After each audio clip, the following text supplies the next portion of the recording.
आज के दिन संतोषी माता की व्रत कथा को सुनने से भी अपार धन संपत्ति की प्राप्ति होती है। एक गांव में एक बुढ़िया थी। उसका एक ही पुत्र था। बुढ़िया पुत्र के विवाह के बाद बहू से उसके घर के सारे काम करवाती, परंतु उसे ठीक से खाना नहीं देती थी। ये सब लड़का देखता, पर माँ से कुछ भी नहीं कह पाता। बहू दिन भर काम में लगी रहती, उपले थापती, रोटी रसोई करती, बर्तन साफ करती, कपड़े धोती, और इसी से उसका सारा समय बीत जाता। काफ़ी सोच विचार करके एक दिन लड़का माँ से बोला, माँ मैं परदेश जा रहा हूँ। माँ को बेटे की बात पसंद आ गई तथा उसे जाने की आज्ञा भी दे दी। इसके बाद वह अपनी पत्नी के पास जाकर बोला, मैं परदेश जा रहा हूँ, अपनी कुछ निशानी मुझे दे दो। बहू बोली, मेरे पास तो निशानी देने योग्य कुछ भी नहीं है। ये कहकर वह पति के चरणों में गिरकर रोने लगी। इससे पति के जूतों पर गोबर से सने हाथों से छाप बन गई। पुत्र के जाने के बाद सास के अत्याचार बढ़ते गए। एक दिन बहू दुखी होकर मंदिर चली गई। वहां उसने देखा कि बहुत सी स्त्रियां पूजा कर रही थीं। उसने स्त्रियों से व्रत के बारे में जानकारी ली तो वे बोलीं कि हम संतोषी माता जी का व्रत कर रहे हैं, इससे सभी प्रकार के कष्टों का नाश होता है। स्त्रियों ने बताया, शुक्रवार को नहा धोकर एक लोटे में शुद्ध जल लेके गुड़ चने का प्रसाद लेना तथा सच्चे मन से माँ का पूजन करना चाहिए। खटाई और खट्टी चीज़ें भूल कर भी मत खाना और ना ही किसी को देना। एक वक्त भोजन करना। व्रत विधान सुनकर अब वह प्रति शुक्रवार को संयम से व्रत करने लगी। माता की कृपा से कुछ दिनों के बाद पति का पत्र आया। कुछ दिनों बाद पैसा भी आ गया। उसने प्रसन्न मन से फिर व्रत किया तथा मंदिर में जाकर अन्य स्त्रियों से बोली, संतोषी माँ की कृपा से हमें पति का पत्र तथा रुपया आया है। अन सभी स्त्रियां भी श्रद्धा से व्रत करने लगीं। बहू ने कहा, हे माँ, जब मेरा पति घर आ जाएगा तो मैं तुम्हारे व्रत का उद्यापन करूंगी। अब एक रात संतोषी माँ ने उसके पति को स्वप्न दिया और कहा कि तुम अपने घर क्यों नहीं जाते हो। तो वह कहने लगा, सेठ का सारा सामान अभी बिका नहीं है, रुपया भी अभी नहीं आया है। उसने सेठ को स्वप्न की सारी बात कही तथा घर जाने की इजाज़त मांगी, पर सेठ ने इनकार कर दिया। माँ की कृपा से कई व्यापारी आए, सोना चांदी तथा अन्य सामान खरीद कर ले गए। कर्जदार भी रुपया लौटा गए। अब तो साहूकार ने उसे घर जाने की इजाज़त दे दी। घर आकर पुत्र ने अपनी माँ व पत्नी को बहुत सारे रुपए दिए। पत्नी ने कहा कि मुझे संतोषी माता के व्रत का उद्यापन करना है। उसने सभी को न्योता दे उद्यापन की सारी तैयारी की। पड़ोस की एक स्त्री उसे सुखी देख ईर्ष्या करने लगी थी। उसने अपने बच्चों को सिखा दिया कि तुम भोजन के समय खटाई जरूर मांगना। उद्यापन के समय खाना खाते खाते बच्चे खटाई के लिए मचल उठें तो बहू ने पैसा देकर उन्हें बहलाया। बच्चे दुकान से उन पैसों की इमली खटाई खरीद कर खाने लगें तो बहू पर माता ने कोप किया। राजा के दूत उसके पति को पकड़कर ले जाने लगे तो किसी ने बताया कि उद्यापन में बच्चों ने पैसे की इमली खटाई खाई है। तो बहू ने पुनः व्रत के उद्यापन का संकल्प किया। संकल्प के बाद वह मंदिर से निकली तो राह में पति आता दिखाई दिया। पति बोला, इतना धन जो कमाया उसका कर राजा ने मांगा था। अगले शुक्रवार को उसने फिर विधिवत व्रत का उद्यापन किया। इससे संतोषी माता जी प्रसन्न हुई। 9 माह बाद चांद सा सुंदर पुत्र हुआ। अब सास बहू तथा बेटा माँ की कृपा से आनंद से रहने लगे। बोलिए संतोषी माता की जय। तो आज आइए मैं आपको अब सुना माता रहा हूँ महालक्ष्मी की कथा को मार्गशीर्ष सुनते माह हैं। में सुनी जाने वाली माँ महालक्ष्मी की बड़ी ही दुर्लभ कथा। तो इन कथाओं को बड़ी ही श्रद्धा और प्रसन्न चित मन से पूरा अवश्य सुनिएगा। सौराष्ट्र में एक समय भद्रश्रवा नाम के राजा थे।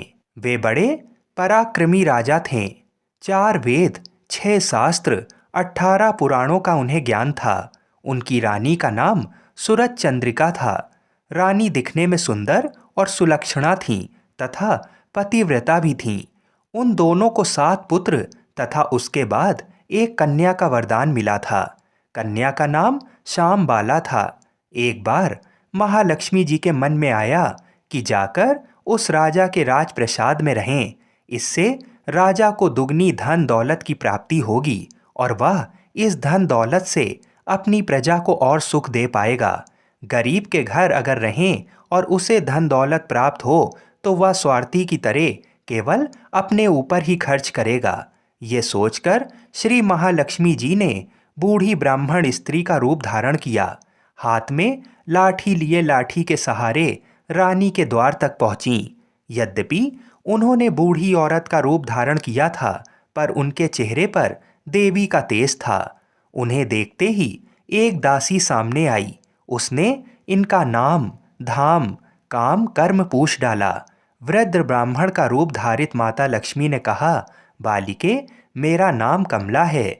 मेरे पति का नाम भुवनेश है। हम द्वारिका में रहते हैं।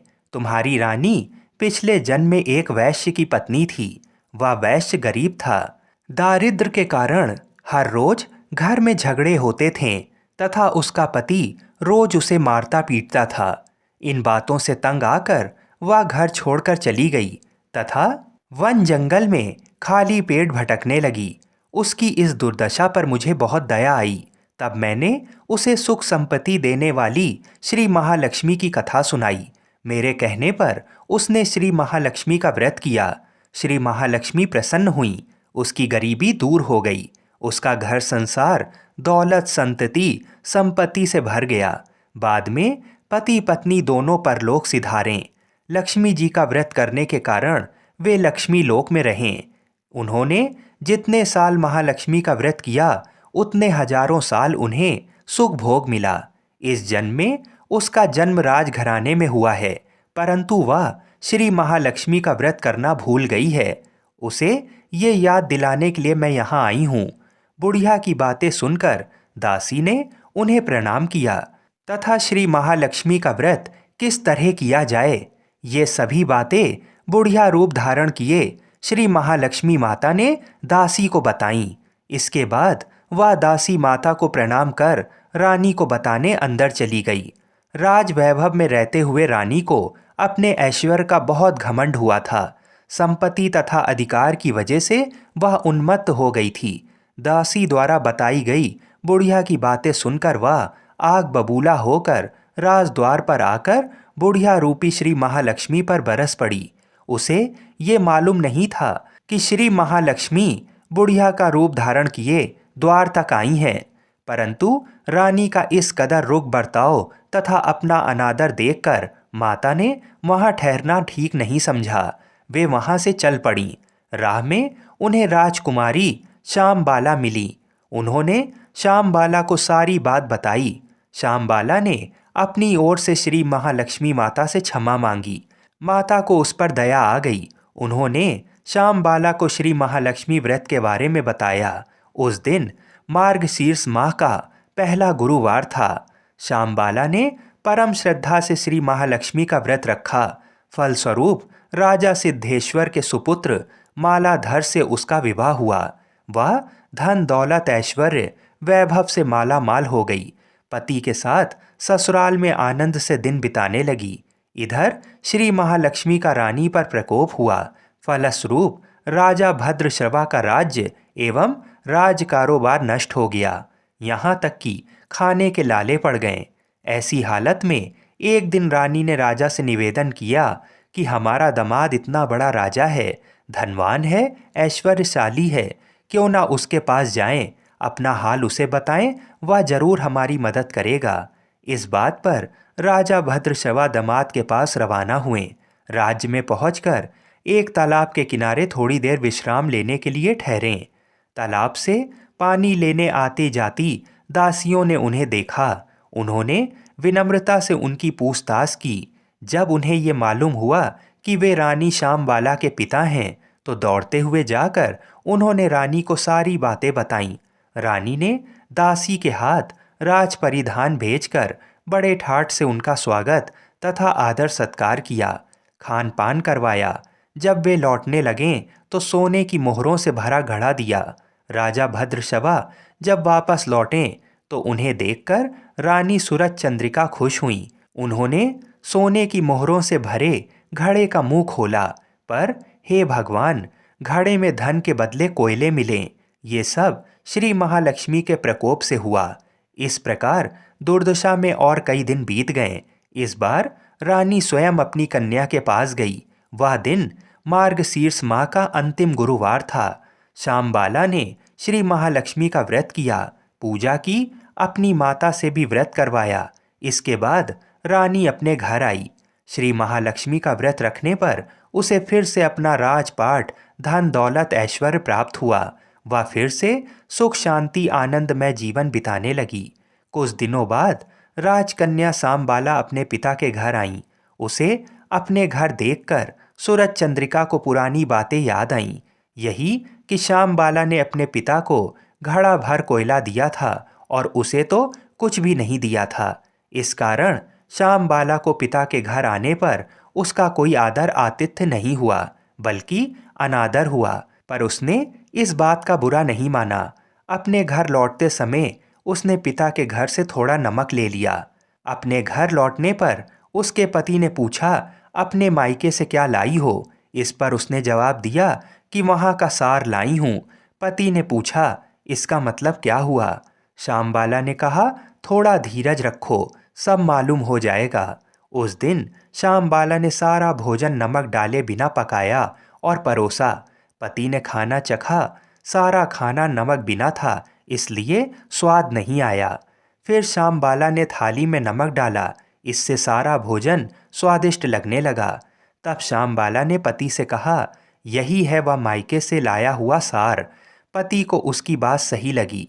फिर वह दोनों हंसी मजाक करते हुए भोजन करने लगे। कहा गया है कि इस तरह जो कोई श्रद्धा भाव से श्री महालक्ष्मी की पूजा करेगा, उसे माता की कृपा अवश्य प्राप्त होती है। सुख संपत्ति शांति प्राप्त होती है। सभी मनोकामनाएं पूरी होती हैं।